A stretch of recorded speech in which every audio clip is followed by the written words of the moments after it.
Assalamualaikum warahmatullahi wabarakatuh. Jumpa lagi dengan saya, Pak Marhakim, dalam pembahasan My Accounting. Pada video yang lalu telah kita bahas tentang transaksi apa saja yang bisa diinput ke modul account. Dan hari ini saya akan membahas tentang transaksi ke modul banking. Namun sebelum kita peragakan cara penginputan transaksi ke modul banking, sedikit saya jelaskan dulu fungsi dari modul banking. Modul banking itu berfungsi untuk mencatat ataupun menginput transaksi yang berhubungan dengan kegiatan penerimaan kas dan pengeluaran kas. Jadi ada dua command atau perintah, ada receive money dan spend money. Receive money artinya menerima uang ya. Jadi di sini untuk mencatat transaksi penerimaan uang ataupun kas selain dari piutang dagang. Nah, kenapa selain piutang dagang? Karena penerimaan piutang dagang ada fasilitasnya di modul sales, yaitu sales receive payment ya. Sehingga yang masuk ke receive money hanya penerimaan kas selain dari piutang, misalnya penerimaan pendapatan jasa, penerimaan pendapatan lain-lain ya, termasuk juga penerimaan dari pinjaman dari pihak lain misalnya, atau juga termasuk minimal setoran dari pemilik. Kemudian spend money artinya mengeluarkan uang ataupun menghabiskan uang ya, dengan catatan untuk pengeluaran gitu. Nah, di sini juga transaksi pengeluaran kasnya selain dari membayar utang.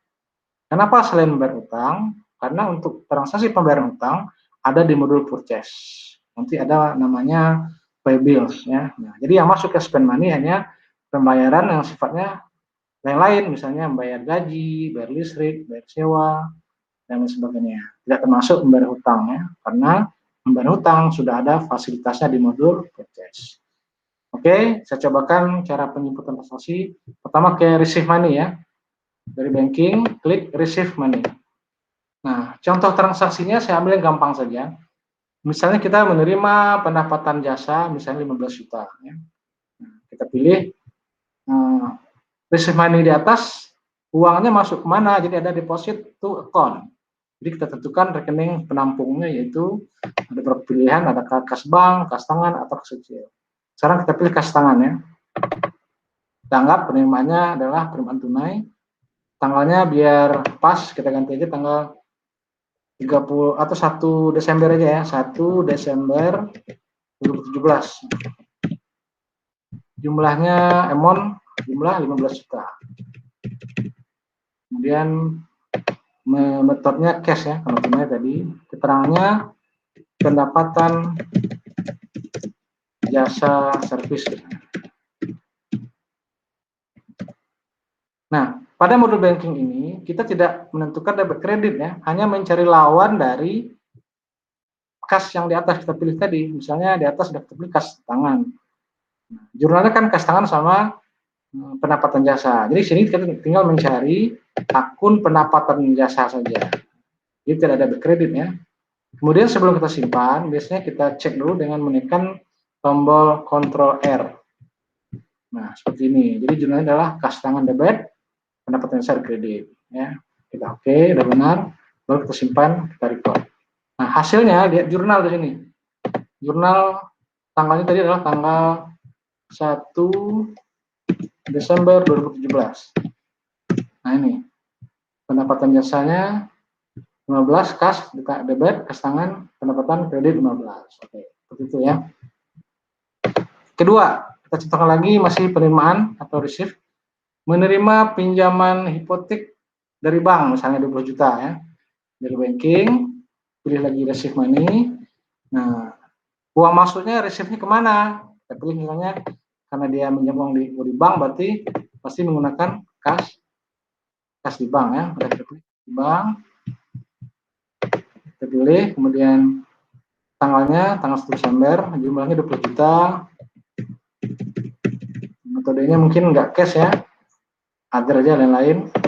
Kemudian keterangannya pinjaman hipotek.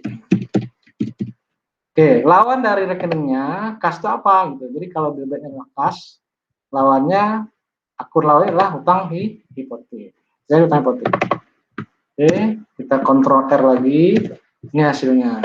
Jadi debitnya adalah kas di bank dan kreditnya adalah hutang hipotek. Seperti itu ya. Jadi udah dua transaksi saya contohkan, kita record. Hasilnya adalah ini, kalau kita ganti tanggalnya udah, jadi ada 2 transaksi yang masuk ke receipt, yaitu tadi yang pendapatan service 15 dan yang penerimaan hipotek 20 juta. Seperti itu ya. Sekarang kita contohkan yang spend money. Jadi banking spend money ya. Nah, logikanya sama, masih spend money di atasnya. Berarti kasnya kredit ini. Jadi menggunakan kas mana? Kalau kita menggunakan uang, kas mana kita pakai? Misalnya pakai kas bank misalnya ya. Saya tanggal 1 Desember 2017 untuk membayar gaji misalnya 3 juta. Nah, itu keterangannya adalah membayar gaji karyawan.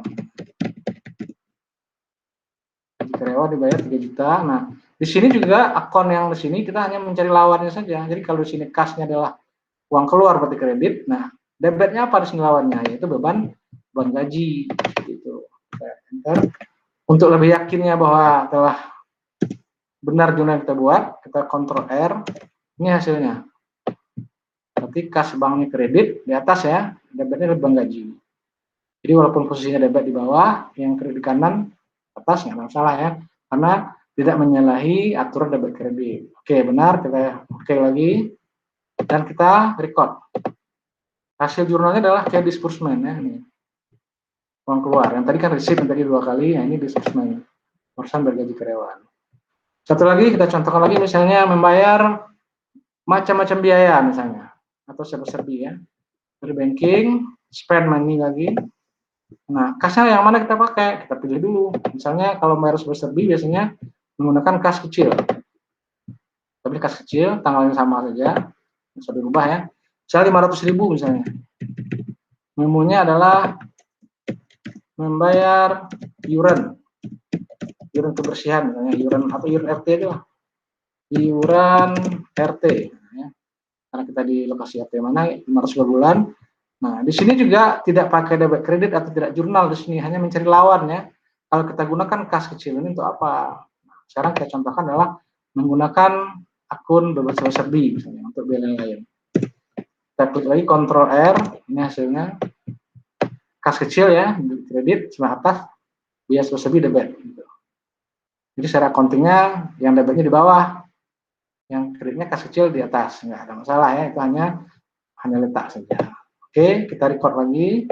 Nah, jurnalnya masuk ke disbursement. Jadi ada 2 yang uang keluar barusan, ada bebas serbi dan biaya gaji karyawan ya, dan yang receipt dia udah saya setengah 2 transaksi. Oke, demikianlah cara penginputan transaksi ke modul banking, yaitu baik yang kayak receive money maupun spend money. Mudah-mudahan bisa dipahami. Demikian video singkat saya sudahi dengan wassalamualaikum warahmatullahi wabarakatuh.